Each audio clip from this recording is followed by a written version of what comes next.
I would like to tell you that until a minute ago, before we came on stage, the majority of the audience felt that mid-market is defined by deals between 40 to 100 million EV.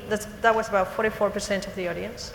And then there was a balanced perspective between 100 to 200 million, less than 300, or actually all of the above, but it's not at all driven by enterprise value. So with these thoughts in mind, why don't you introduce yourselves? Let us know the size of the typical investments that you do, how many funds you have out there in the market, and we will start contrasting where do you sit within that structure of kind of deal valuation. So get us started. You'd like me to go first? Yes. So I'm Martin Calderbank. I work for Agilitas. We are a mid-market pan-European firm. We fancy that we are distinctive along three dimensions. The first, the x-axis, if you like, is companies that get their defensibility from regulatory, judicial, or governmental barriers. The y-axis is that we tend to view ourselves very much at the high-octane end of transformation, unless we're seeing transformational plans delivering a 40% IRR, which all of you would have immediately worked out is 5.4 times money over 5 years. We're not interested in pursuing the opportunity. And the z-axis is that we prefer transactions that have a high degree of complexity to them because we feel that gives us the access to work with management to develop the transformational plans. Now my answer to the question of what is mid-market is unfortunately perhaps a little bit glib. It's, why don't you let us know what's the size of deal you do, and we'll do an introduction of the rest of the panelists before we dive into the question. What's a typical size? 500 million. 5,500 million. Very good. Frank. Great. I'm Frank Bulman. I work for RJD Partners. I'm a partner there. We have raised 3 funds. We're a lower mid-market investor just in the UK. We're consumer and services specialists. What we look to do is put anywhere between 5 and 20 into platform acquisitions in those sectors, and then build on them through buy and build or some kind of rollout plan. I would say at the moment we're focusing at the smaller end. That's where we're seeing inevitably less competition, more proprietary opportunities, and I'm guessing we're going to stick in that place for the next year or two. I'm Chris Masek, and I'm an alcoholic. Wrong one. No, right. Chris Masek. I'm with IK Investment Partners. We're a mid-cap pan-European private equity house. We've raised 8 funds in our mid-cap strategy. Mid-cap for us, the average EV, I think over the last 36 deals we've done, is in euros, about 185 million euro. So that's the size for us and our reference point. And we've also raised more recently a small cap fund, which is average EV there about 65 million euros. Happy to be here. Hi, I'm Sweta. I work for RPMI Railpen, which is the UK Railways Pension Fund. The fund itself is 27 billion AUM, and the private markets, which is a multi-asset team, has a 10-15% allocation to it. We've been private equity investors for some time now, and we have a portfolio that has everything from large cap all the way to VC, but going forward, we concentrate predominantly on small mid-cap companies. We're less attached to numbers on the EV side. I think what we're really looking for is the option for operational improvement as opposed to just financial engineering. And if we had to define it, we'd say 20 to 200, but we're flexible around those numbers. 20 to 200. Yeah. So you sit almost within the whole spectrum of the question. So Christopher, you were going to tell us, Martin, you were going to tell us kind of your perspective of what's the definition of mid-market. Should we be looking at the numbers, or should we be looking at other more qualitative dimensions? Well, I would say it's large enough to attract good quality managers and small enough that even somebody working in private equity can make a difference over 5 years. I have to say, I think it would be extremely difficult for me to think of something useful to say to the chief executive of a multi-billion-dollar company. But actually, if you're looking at a 100 million euro company that's come out of family ownership or has been a Cinderella division of a corporate, it's relatively easy to come up with some low-hanging fruit that we can capture. I think, Christopher, you were talking about the evolution cycle of an organization, and you had a kind of a specific characteristics that when you approach mid-market companies, this is the sort of things that you see. Yeah, I think, and to come back to the point, I think we pretty consistently agree on that. The thing is, everybody's private equity. I once attended, I wasn't on the panel because Steve Schwartzman was there, but Steve Schwartzman was saying that he was mid-market. So I figured, wow, that's pretty impressive. So everyone, and you know, with this theme of revolution, it almost sounds very bourgeois to be right in the middle in that very comfortable zone. As you pointed out, the way we look at it is really where we see a company in its cycle. And the areas that we tend to focus on, again, I don't think there's any state secret here, will be, for instance, is this a country-focused asset or company? So, I don't know, you're making applesauce in Normandy, France. Then you're saying, okay, maybe we have the opportunity to export or internationalize. The second area is going to be on the number of products. Do they go into after sales or like? So there again is another aspect that we're going to look at. A third one we're going to look at, of course, is on the management level. So how mature and how developed is that management team? If you're moving from what we sometimes qualify first gear management, who have done a great job of setting up the company, but in order to achieve some of those more ambitious goals, you need more structure. You need a proper CFO, you may need an HR function, and so on and so forth. So that's the third one. And the fourth one tends to be around IT systems, where you can get anything between somebody who's got the pencil behind their ear or on Excel spreadsheets to all the way up to SAP, and so where you are on that curve. So again, for us, it's really about less mid-market. We don't look at the market per se, we look more at where in that evolution is the company position. Got it. Frank, does that define, you represent a smaller side of the mid-market or the lower mid-market. Yeah. How does the typical company look like in comparison to what we're hearing? Well, yeah, our enterprise values tend to be below 50 million. So often the businesses we're investing in are owner-managed. They might have had some form of institutional money in, but probably quite passive money. So there's often a lot to do, and it's some of the points that Christopher was just making about operational improvement and management, IT systems, and the like that almost always a factor that we have to face when making the investment initially. Mm-hmm. So maybe if we actually change gears to what's happening with the actual funds, mid-market funds have been very successful. There has been a lot of deal making, and as a result, we are seeing more and more funds coming into the market, potentially even growing in size. Mm-hmm. What's your experience in terms of observing the evolution of the second, third funds as they grow?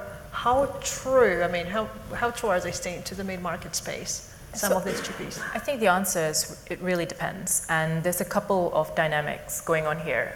It's no secret that there is more and more capital coming into the private equity market. Generally, the mid-market side of things has attracted more attention over the last few years because the other side of more capital coming in is higher valuation and lower returns. And this capital has, for the right reason, focused on mid-markets where valuations tend to be a little bit lower.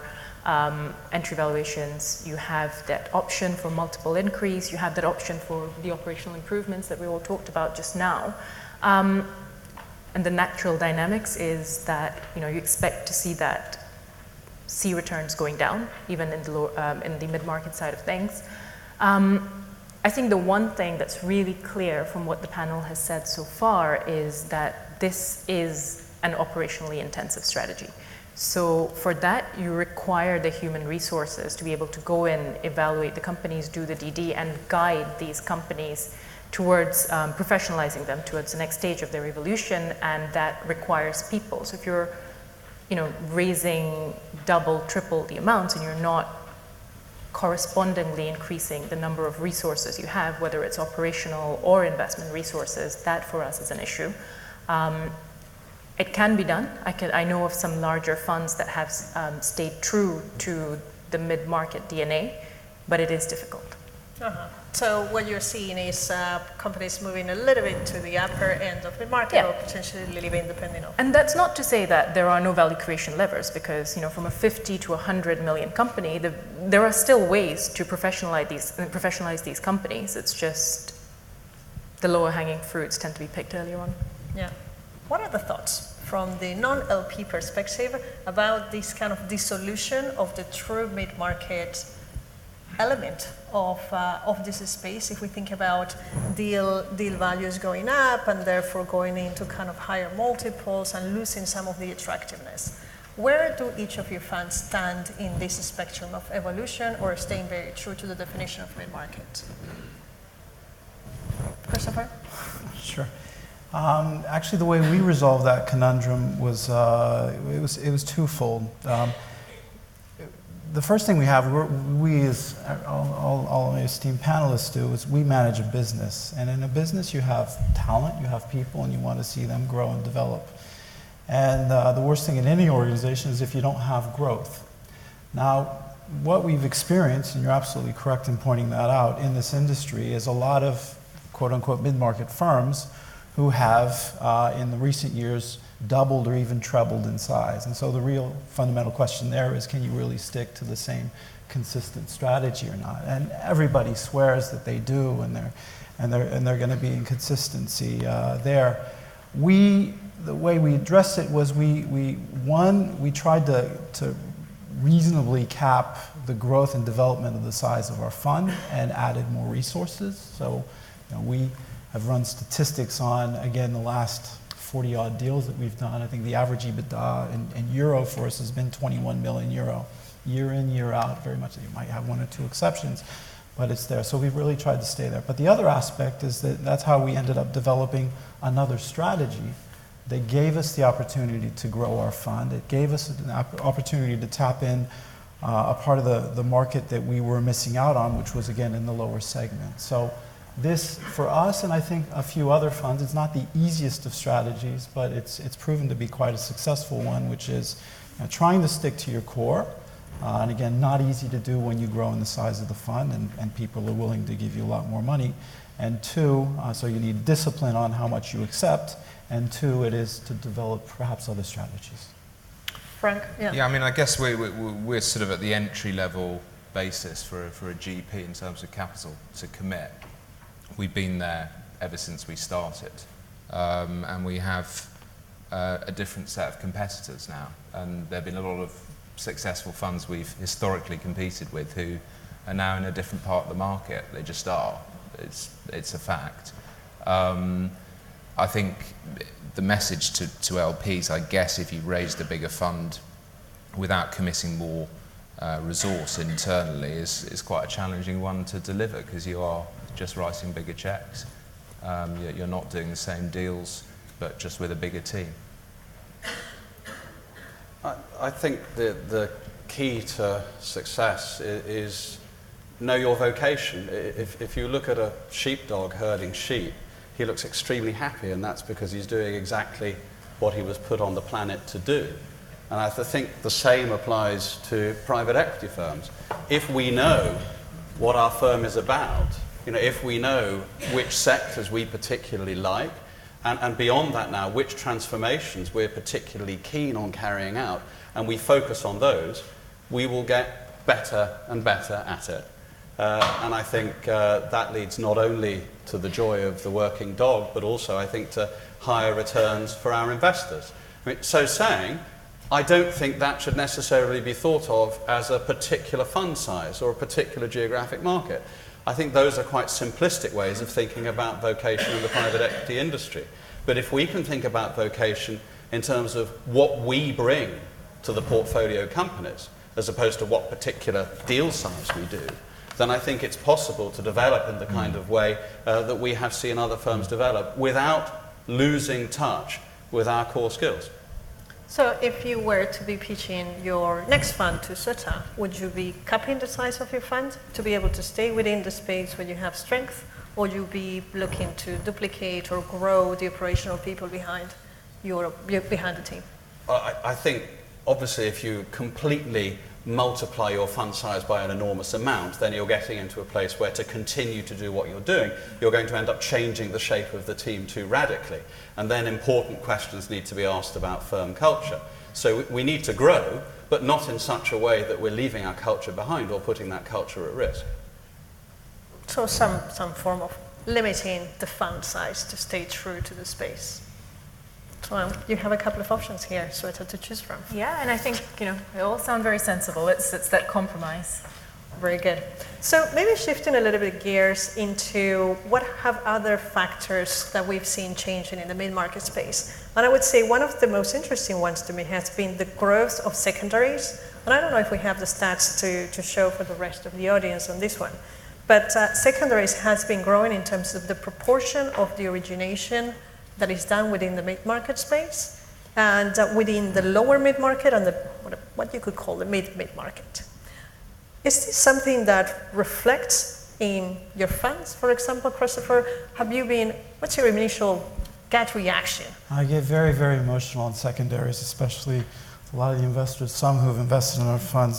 This is the question that comes up almost every time. So when you're an investor, the thing you don't want to do is you don't want to tell people you'll do secondaries and you only do proprietary transactions, and preferably in these markets, single digits. Actually, earlier on the prior panel, I got a real gem of wisdom, which is you have to buy low and sell high. So I'm going to remember to bring that back home. On the secondary, it just makes us all look like lemurs, but rather than revolutionaries. But on the secondary front, again, we just don't look at these situations as secondaries. I think where it's a contested topic is more to do with the fact that there's concern that you will not get better returns after a private equity house had invested in that asset before you. That's the common knowledge and the common wisdom. We, in our history, have done maybe close to half of our deals. I stand to be corrected specifically on that, but it's close to half of our deals have been secondaries, and we do not see any evidence of those being any worse or lower returns than we've seen in primary situations. I think what we go for, and I'd be surprised there's a different opinion on this, but what we look at is not who the previous owner was. What we look at is the company and what's the intrinsic quality of that company. What's the story we can build? What's the quality of the team and some of the intrinsic elements of the business itself. So I think it's statistically probably correct what you're showing. I don't think we have worse performance there. Sometimes on the contrary, more solid performance. It really is about the ambition and what you can do with that company going forward. Thank you, Chris. By the way, we're not trying the statistics. Maybe the team can fix it. What are your perspectives? I mean, Frank or Martin? I think you're a little bit, you came from a different angle towards secondaries. Yeah, I mean, we, even at our end of the market, we still do secondary deals. Two out of the 3 deals in our current fund are secondary buyouts. Admittedly, relatively sort of passive institutional money in there before us. But generally, they are easier businesses to acquire because they've been through a transaction before. We think that maybe some low-hanging fruit has been taken by the previous owner, but I'd echo the point about the quality of the business. That's ultimately what we're looking to find, good businesses that can go on creating value for years to come.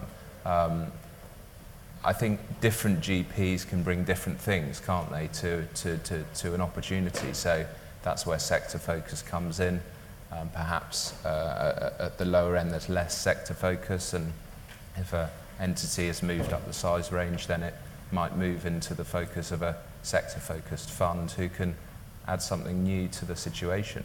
Yeah, we like secondary buyouts, and actually most of our exits, we prepare businesses at our end really for the secondary market as well, if ours is a primary buyout.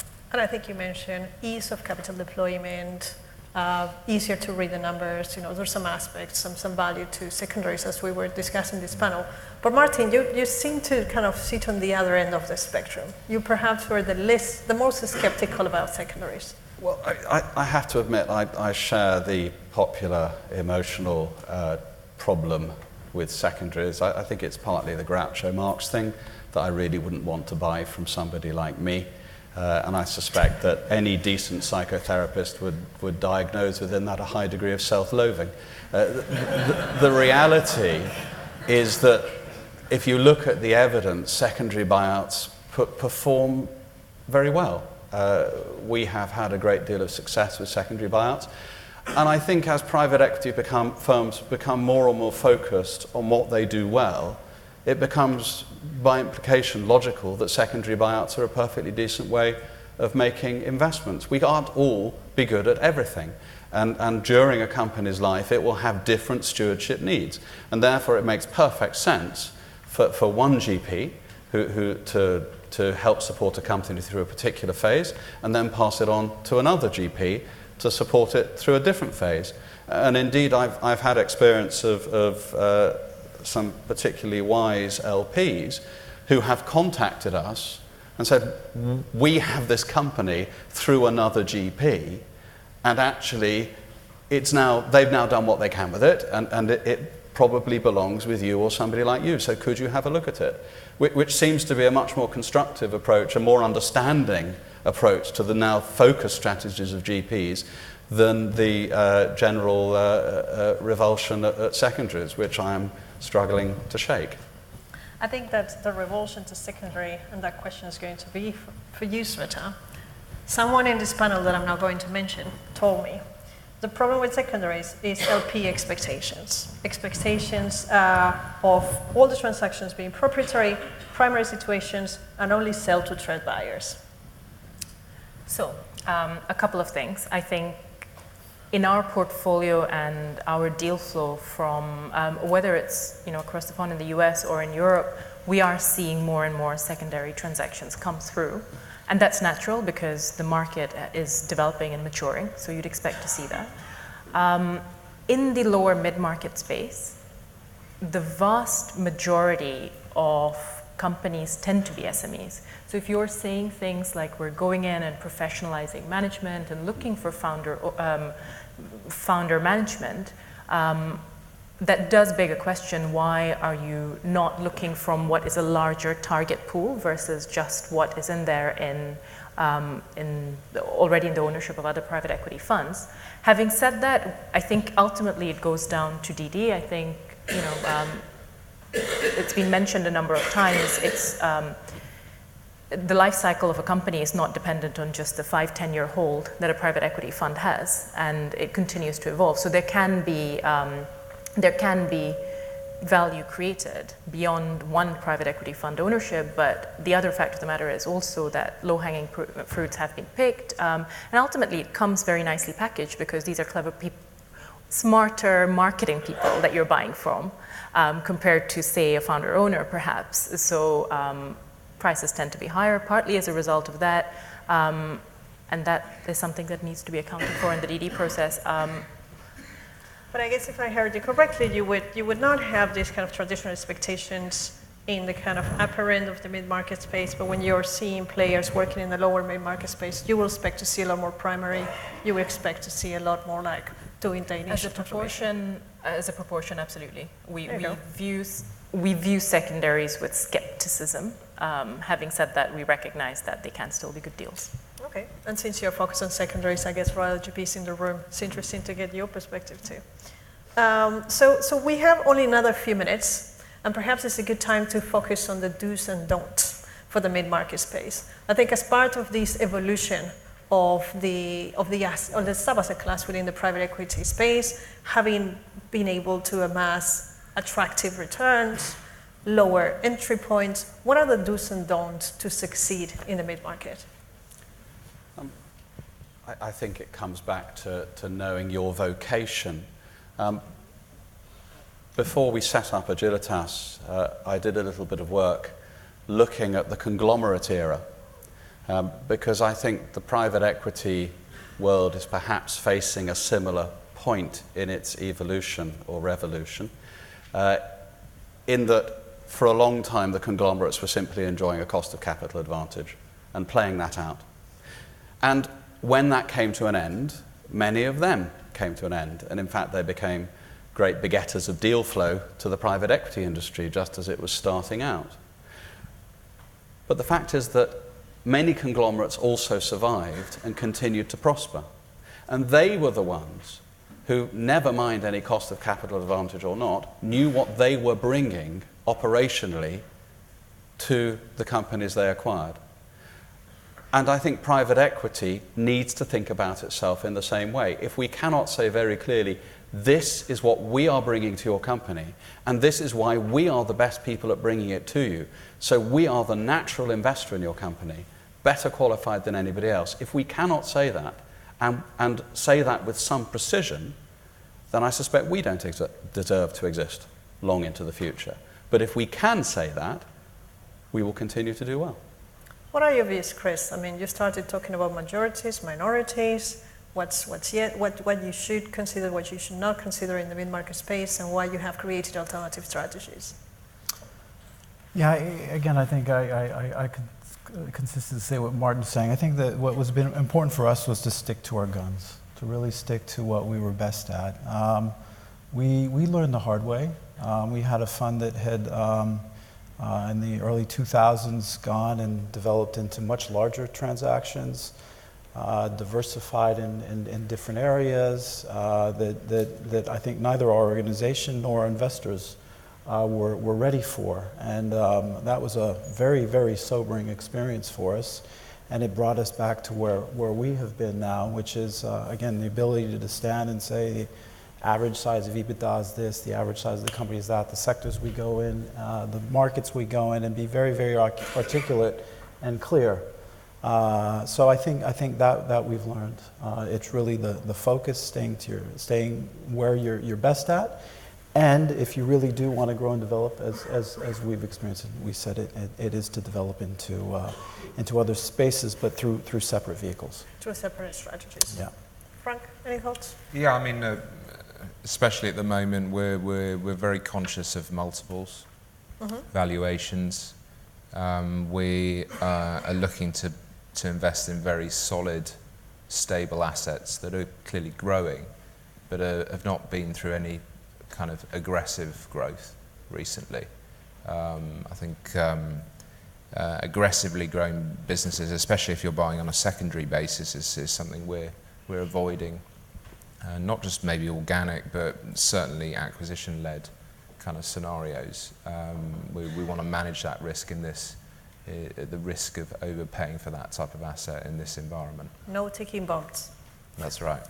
And Sweta, I mean, what would you say when you're selecting funds? What are the things that you definitely dislike when it comes to mid-market funds? So all of those things, and kind of staying true, being disciplined in terms of investing, but also I think the other thing to add to this is also being disciplined in terms of fundraising. So sometimes there are good reasons to double. In fund size, for example, we tend to work a lot with first-time funds. Very often they are undersized for the strategy, and that might make sense. But in this market, it's been a very good market for fundraising. It's sometimes, and we hear the story over and over again, people who have raised too much, gone outside their strategy, returns have fallen, and then they've come back. But it's very difficult when LPs are out there giving you the check to say no, and I think there is a lot to be said for that, having that discipline. Okay, so we will see in the next chapter of the evolution of the mid-market space, funds probably retaining size. You seem to be a little bit kind of not on the same page. But anyways, we are at the end of the time, so thank you very much. Thank you all of you for your candid participation.